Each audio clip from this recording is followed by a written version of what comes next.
தேவாமங்கலம் ஸ்ரீ மகாமாரியம்மன் கோவில் தீமிதி திருவிழா.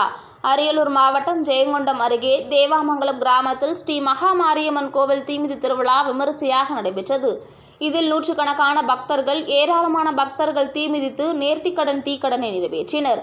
பிரசித்தி பெற்ற அருள்மிகு ஸ்ரீ மகாமாரியம்மன் கோவிலில் தீமிதி திருவிழா கடந்த 22ஆம் தேதி கொடியேற்றத்துடன் தொடங்கியது. அதனைத் தொடர்ந்து முக்கிய நிகழ்வான தீமிதி திருவிழா கோலாகலமாக இன்று தொடங்கியது. முன்னதாக விரதம் இருந்த பக்தர்கள் அக்னி மற்றும் பூக்கரகத்துடன் வலம் வந்து ஏற்கனவே தயார் நிலையில் இருந்த அக்னி குண்டத்தில் பக்தர்கள் தீமிதித்து தங்களது நேர்த்திக்கடனை அம்மனுக்கு செலுத்தினர். அப்போது அங்கு கூடியிருந்த பக்தர்கள் பக்தி கரகோஷங்களை எழுப்பி உற்சாகப்படுத்தினர்.